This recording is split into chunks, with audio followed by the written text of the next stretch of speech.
Welcome back, everyone. This is Jamie from Realistic Fitness. We're getting into Module 4 now, and kind of an overview of the concepts and the things that we're going to show you in the instructional part of this course.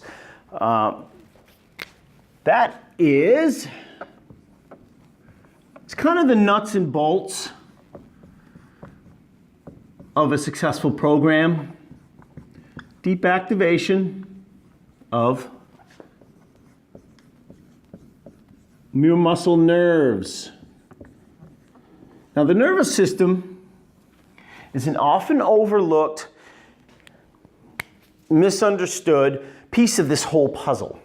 And it's kind of funny because without the nervous system is what controls all of your muscles.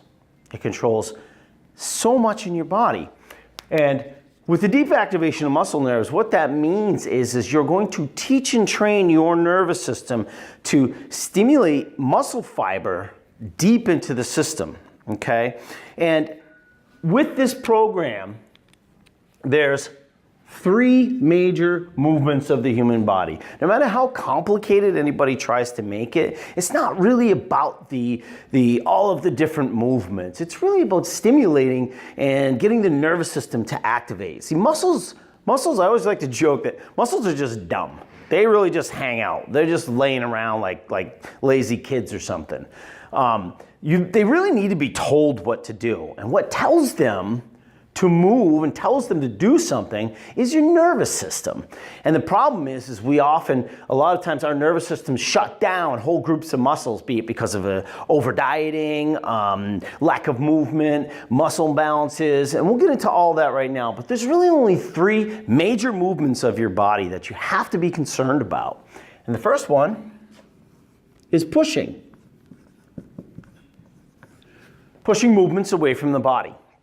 So there are certain muscle groups that are involved in that movement. So we're going to touch on that stuff and give you some instruction on that in a later module. But for now, understand that's number 1. Number 2 is pulling. Anytime you're pulling things towards you, pulling from a high point, pulling from a low point, any of that stuff. Those are all pulling movements. So those involve the large back muscles and some of the back of the shoulders and things along those lines. It's funny because those muscle groups tend to be ones that I've found over the course of my career to be ones that are have been left neglected, and you're leaving an awful lot on the table with those. So we're going to get into some of that instruction on that. We're going to do a whole module day on doing some of those pulling movements, and we'll teach you exactly how to get those things going. And next and last is lowering. And that's basically legs. So you're going to be lowering, pretty obvious. And some of the abdominal stuff as well. You hear about the core. You always hear about that. A bit of an overused word, but I think we all at this point probably know what that means. That means somewhere between our pelvic bone and our rib cage. So we're definitely going to work on that too. And hopefully you got the bonus module with this, the core work that came with your course. But for now, those are the 3 major movements of the human body. It doesn't get much more complicated than that. You don't need to go and do 14 different exercises every time you go to do some movement. But we're going to show you in later modules, like I said, how to do the 3 major movements of the human body. Now, those are the 3 major movements in the deep activational muscle nerve, the DAM program I like to call it. And now there's all kinds of other variables. And again, this is just an overview to kind of give you an understanding. So when we get to the instruction piece, I'm not saying things you haven't heard before. And you will hear me repeat myself quite a bit. But that's important because that kind of teaches you and ingrains it in your mind. So the next thing I want to talk to you about is just a few of the variables that are important in your DAM program, the deep activation of muscle nerves, in order to get those muscles to do what you want them to. The first and most important thing in any DAM program or any movement that involves this, and this is different than the ACT, which was an earlier module. This is a slower controlled movement. So the first thing is your technique. That is making sure that you are actually doing the movement appropriately and properly for your body. I see so often, people don't do the movement correctly, then everything else after that is just kind of a moot point. So that's where, certainly study the modules when we start to explain the movements and show you how to do those movements. Very, very important is doing them correctly. The next is tempo. That's how fast you do the movement. People tend to come in and they want to do those movements really, really quickly. The problem with that is you don't stimulate as deep into the muscle fiber. You don't take advantage of a concept called time under tension. What does that mean? That means that the longer the muscle has to stay activated, the more nervous system that you have to stimulate, and therefore the cascading effect of getting deeper and deeper and deeper into the muscle fiber. So not only do you stimulate more muscle fiber, you also start to train the nervous system to activate deeper into that muscle fiber. That makes you stronger, higher metabolism, better balance, all those great things that go along with it. So those are your first two most important variables right there. And it's funny because when we're doing the deep activation of muscle nerve, you can use weights, you can use body weight, but it should be something that be done with balance. We'll get into, again, those movements in more specifics as we go along, and we'll show you in the course. But the least effective variable in that deep activation of muscle nerves is actually the amount of weight. So the amount of weight is the least effective variable in that whole process. So don't get hung up on how much weight you're using or whether or not you can do a certain weight or any of that stuff, because really it's going to be technique's the most important thing, and that's hopefully where we come in and you really pay attention, and tempo. Well, outside of that, there's a lot of other variables, and if you want, hopefully you got the 3 guides that comes with the course, or actually is aside from the course. You can think of those as kind of study guides for the visual course that you're doing now.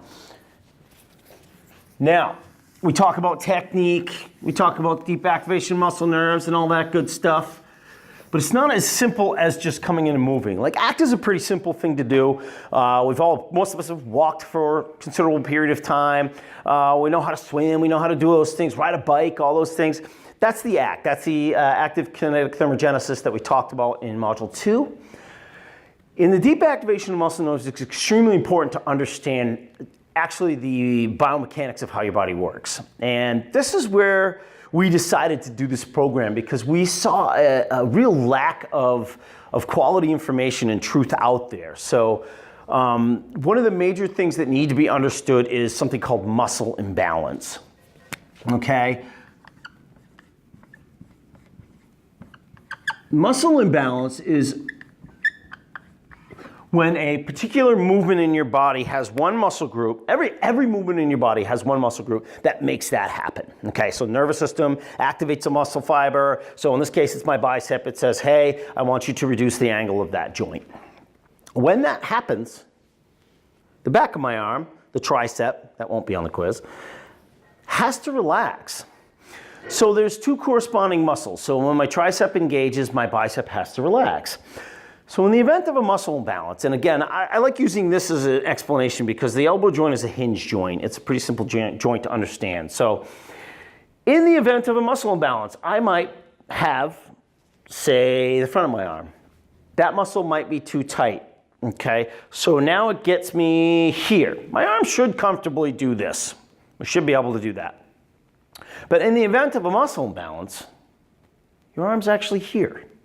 And when you attempt to straighten it, it wants to pop back to that tightened state. So that's where it gets comfortable. And your nervous system starts to get comfortable with that. And we see muscle imbalances all over the body all the time. There's almost nobody that walks into my fitness center without some kind of muscle imbalance. I don't care what kind of shape they're in. Muscle imbalance is prevalent. You've got to understand and make sure that you know and understand your own muscle imbalances. So in the event of a muscle imbalance, it can be caused by an old injury. It can be caused by repetitive movement. It could be caused by improper training technique in the fitness facility. I mean, there could be a lot of things that cause a muscle imbalance, but understanding muscle imbalance is fairly important, and we'll get into more detail on that. Again, on Realistic Fitness Online, we'll do a whole detailed module on just that, so take advantage of that for sure, because it's pretty important. But just understand that full ranges of motion when we're doing our deep activation muscle nerve is important, so therefore the amount of weight that we're using, not important. We really want to be able to stimulate into the muscle fiber all the way through natural, normal movement, okay? So now we're going to erase that one, because the problem with a muscle imbalance and with any kind of activity, any kind of program, is making sure that your joints stay healthy. If you end up damaging or hurting a joint, you're going to derail your whole program. I don't care who's teaching you or anything. So joint health, you can be as fired up as you want to be, but if you end up injuring a joint, you are basically out of commission. So the deep activation of muscle nerve program really works nicely around keeping those joints preserved while still building great strength and metabolism in your body.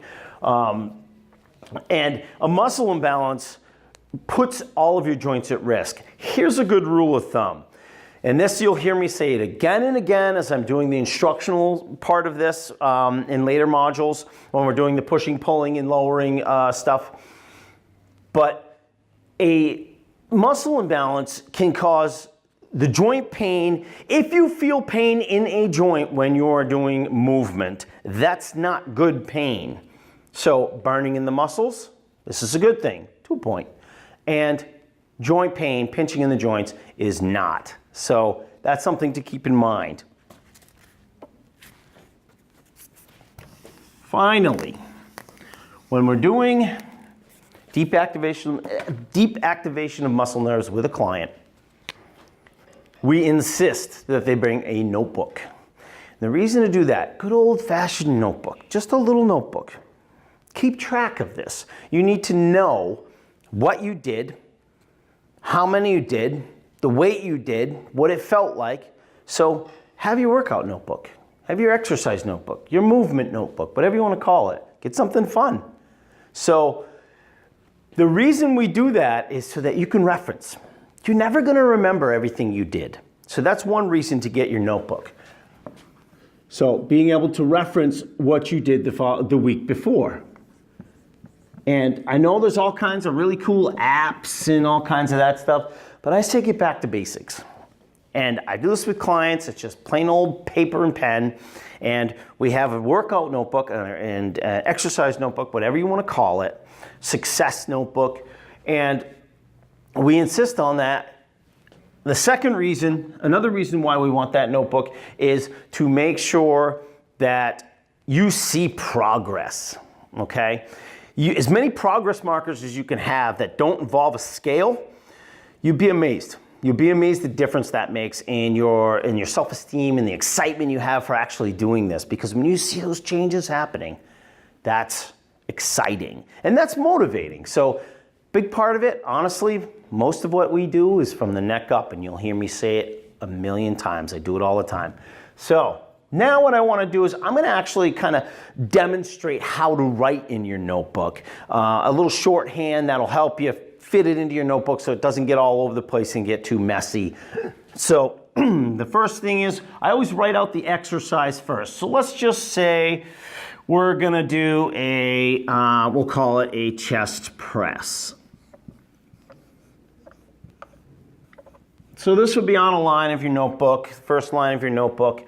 And I always like to underline that one so it really emphasizes what the actual exercise is. So I remember what that exercise is. And again, we're going to instruct you on all this so that we'll get to that. So when we have this exercise notebook, and I remember I talked about tempo and all those things, I'll tend to put my tempos right here. So I'm going to go with a 2, 0, 2 tempo. So whenever you're doing a movement, you've always got a starting point, a high point, and an end point. So if I'm doing a chest press, for example, that's a movement that's this way. It's one of your pushing movements. So I'm going to push that forward. So my tempo with a 202 means that if the tension is coming this way, or it doesn't matter which way, you come down 2 seconds, no pause, and 2 seconds back to your starting point. Again, that's actually a fairly quick tempo with the deep activation of muscle nerves.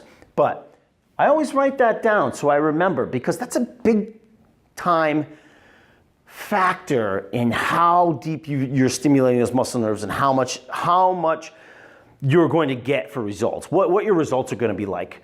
So maybe a week later, you're doing that. 2 weeks, 3 weeks down the road, you decide to slow your tempo down. You go the 3-1-3 tempo. So now you're lowering that weight down. You're pausing for 1 second while you hold it and activate the muscle fibers that we're going to teach you how to use. And then you bring it back up with that real slow tempo. That stimulates so deep into the muscle fiber. But now you know, you can flip back and go, geez, I was only doing a 202 before. Now you know that that's success. So that's another measure of success for you. And the other one that I like to put in there is rest periods in between sets. And we'll explain. A set is a given number of repetitions, and I'll explain that in a second too. So I'll put typically a good rule of thumb for you between sets, particularly when you're first getting started, is about a minute. Really don't want any less than a minute. It's funny, when I first start with clients, they'll be like, God, a whole minute? Gonna wait? Well, if you're doing the deep activation of the muscle nerve correctly, you're gonna really cherish that minute. And it's not because you're doing this crazy amount of weight or beating yourself up. It's just because those muscles need that time, because you're stimulating so deep into that muscle fiber that you're really getting great results out of it. So a 1 minute rest period. And that's good for muscle efficiency, meaning your body will get good at dealing with soreness and things along those lines. Keeps the metabolism up. And it's kind of nice because you'll get through your movements, you're through your whole workout or whatever you want to call it. Fairly reasonable amount of time, so it's not going to take up your whole day. That's another misconception. You don't need to be in the gym for 2 hours at a time, 1 hour at a time. You can get spectacular results, 20 minutes, 30 minutes, if you're doing this correctly, okay? So the next thing I'll do is I'll write down the amount of weight that I'm using. So say if I'm doing a chest press and maybe I'm using some weight, I'm using some dumbbells in my hands or something, I'll say maybe I'm using 10 in each hand, and I'll tend to circle that one, just so it differentiates it from the next variable I'm gonna show you. So you write down the weight that you're using, and then next, I'll write down the number of repetitions. It's how many times you did it in that given period of time during that deep activation phase. So I might get to 10. And I say, well, great. So 10 is not a magic number. It's funny, I have a lot of times I've had clients who will get upset if they don't reach 10, and that's not really the goal. The goal is the deep activation of muscle nerves. Remember, I keep saying that. I'm gonna keep hammering that home. So you want to do rep ranges that actually create a situation where you feel that the muscles are fatigued to a point where you really don't want to do another one within an 8 to 12 range. So you're either manipulating your tempo or weight, but remember, tempo and technique are more important than weight. So I always say slow your tempo down first. Check your technique, then slow your tempo down first, and make sure that you are getting in that rep range where 8 to 12 is muscle, we call it muscle failure, muscle fatigue, whatever works for you. So I wait my minute, I take my 10 pounds again, and I go back to do my deep activation movement, and this time I'm tired. I only got to 9. So I wait my minute. Maybe this last time I only got to 8. So that is how we shorthand the notebook. And again, this is another way for you to see progress. Because maybe the next couple weeks later, after you've gone through that for a bit, you decide, okay, I'm gonna stay with that tempo. That's a pretty good tempo. That's a nice tempo to get you really good stimulation of the muscle nerves. And maybe you get where you're feeling pretty strong. So now you've gone up in strength and you're starting to feel a little stronger. Maybe that second set of repetitions, And then you can look back in your notebook and say, wow, I got better. So you've got to get to feel that. You've got to understand that it's not about jumping on the scale all the time. It's about creating a system that's sustainable. And this isn't something you have to do every single day. Matter of fact, you really ought not to. I usually recommend for people, so I recommend for clients, if you're going to be doing deep activation of muscle nerves, the amount that we do it is a couple times a week. Again, if you can do one, get in and do one. Ideally, a couple times per week to a maximum of 4 times per week. The body needs time to recover. So make sure that you are doing no more than 4, and that's really pretty high level. That's pretty high end. So, excuse me. So 2 to 4 times a week is plenty of deep activation of muscle nerve. Let those muscles heal and gain strength, and let your nervous system build that connection, okay? So there's your deep activation muscle nerve overview, and I will see you guys next time. This is Jamie Graham. Have a good day.